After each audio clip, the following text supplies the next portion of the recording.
The length of the dry period has been found a lot. The previous lactation milk production.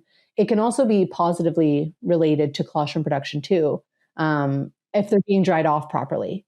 So I think, the thing is, those are cows that are just good at making milk and they have great mammary mass in general. So they make good colostrum. But if you don't dry them off right, I think that's the distinction between my research and what some other people are finding.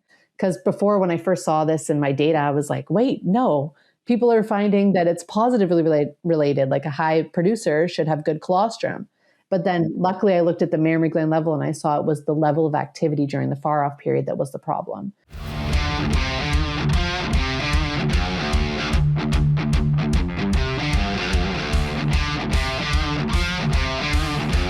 Welcome to the Dairy Health Blackbelt Podcast, brought to you by Wise Genetics. I'm Dr. Luciano Caixeta, and I'm hosting today, once again, Dr. Amanda Fischer-Tlustos, who was in the podcast before to talk to us about colostrum. And today we're going to talk a little bit more about colostrum and what are those factors and some of the factors associated with potentially decreasing colostrum quality.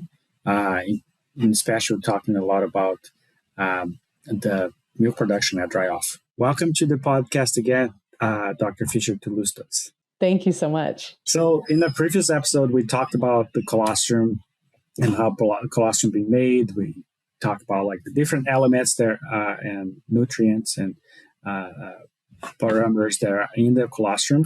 And then we were starting to a very nice discussion about like what are the factors leading to some potential issues or factors associated with better colostrum and more IgG accumulation and production. And one of the things that we finish on was the milk production of those cows being something that has an association with the colostrum quality, being on those cows producing too much. Then like by the time they're starting to ramp up their IgG production and accumulation, but they're also like decreasing, like trying to dry off. I would like to expand a little bit more on that. Like you mentioned that you stumbled on that. I seen my own research looking to dry off, and there's a lot of cows producing a lot more milk than they were back in 20 years ago when the 15 kilos, 33 pounds recommendation came out, right? So what's your take on that? Like, how can we address this challenge? Yeah, totally. I think when we do dry off cows, whatever strategy we use, those cows take about 2 to 3 weeks to completely fully involute or dry off. We call it, when the cows are still pregnant, we call it regenerative involution, because they're trying to dry off, but they're also trying to still prepare their mammary gland for the next pregnancy. So it's kind of like opposing forces.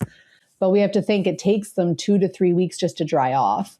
So if we're drying our cow off at 60 days, ideally, is I think what we should be doing. If we're drying them off 60 days before calving, and then at 40 days is when we start to make IgG, we're really cutting it very close there between the intersection of those two things. And if a cow isn't fully drying off or dried off at that point, I don't think she's going to start transferring her IgG. Unfortunately, we don't really know a lot about the mechanisms that control IgG transfer, but there appears to be opposing forces between involution and IgG transfer in colostrum. But maybe, like you mentioned, maybe we need to start doing some strategies aside from abrupt dry off. Like we talked about, 80%, 75% of farms are just doing abrupt dry off. And that is not going to assist or help with this problem. So a strategy you can try is once a day milking, which is where you switch your cow to a dry off ration so that there's less energy going to the mammary gland.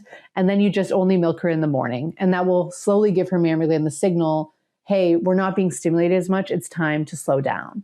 But what I found even in my own study with only 21 cows is that I still had some high producers that even at the end of that 7-day, once a day milking period, they were having trouble still getting on that 15 kilo a day target kind of thing. Mm-hmm. So what I've also read that people try, and I've never done this myself, maybe you have more experience with this, is the skip a day method. So you put cows down to once a day milking for 3 days, and then you skip a day, don't milk her at all.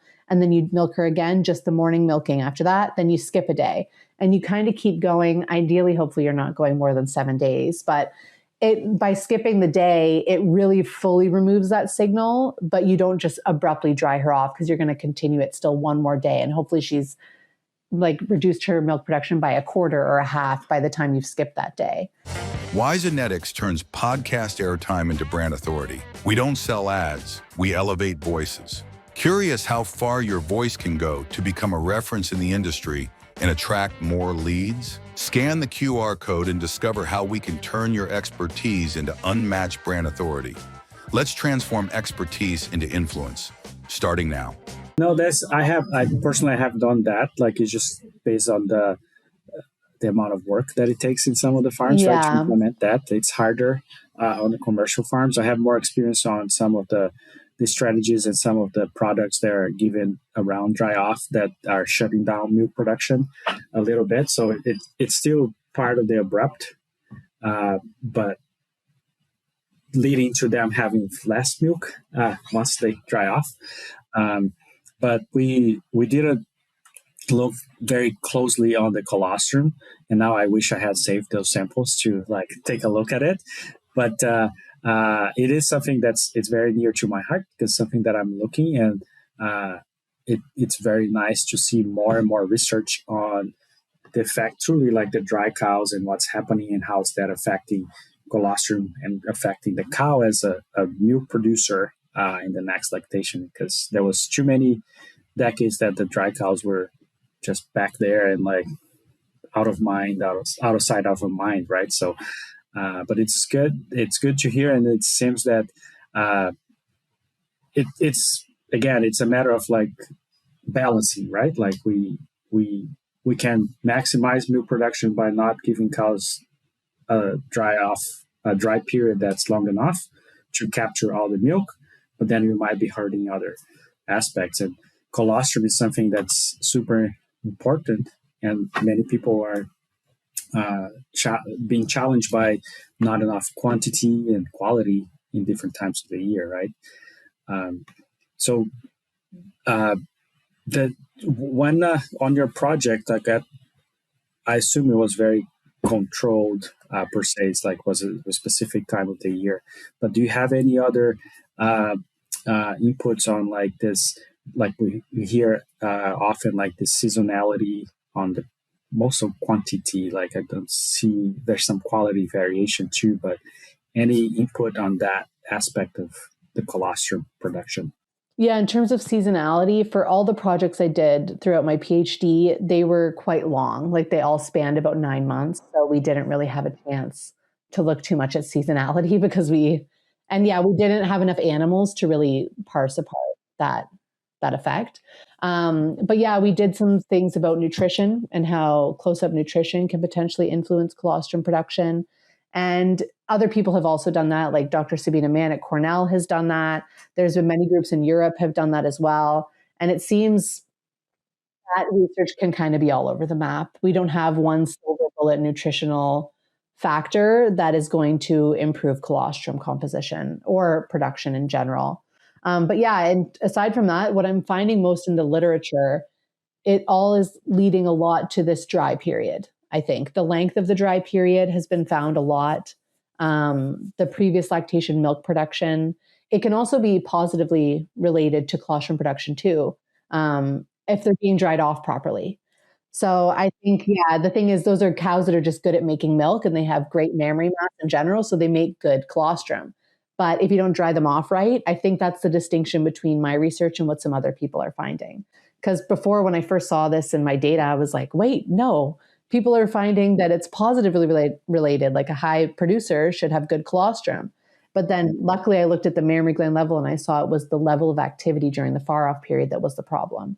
So yeah, I really think the length of the dry period and the dry off strategy should be really where we're looking. And maybe we should move away from those close up strategies to kind of drive colostrum production in those last few weeks. I don't think it necessarily works like that. Yeah, we might be missing the mark, right? Like we might be not getting as expected results just because we're a little bit too late. Yeah, especially for IgG transfer, which is the thing. Usually when we're talking about colostrum, that's what we're talking about. Yes, good. No, thank you. Thank you again for being with us once again. It's really nice and very nice topic. And you always explain things very well and it's easy to understand. Glad that you had a chance to speak to us again. Thank you so much for having me. This concludes another episode of the Dairy Health Blackbelt Podcast presented to you by Wisenetics. Thank you for joining us today. Don't forget to subscribe to our podcast to stay updated on future episodes. If you have any suggestions of topics that you would like to hear about, just send us a message. We'll try to invite and have speakers that can bring that information to you. With that, I would like to thank you for listening. I'm Luciano Caixeta, and this is the Dairy Health Blackbelt Podcast. Thank you. Bye.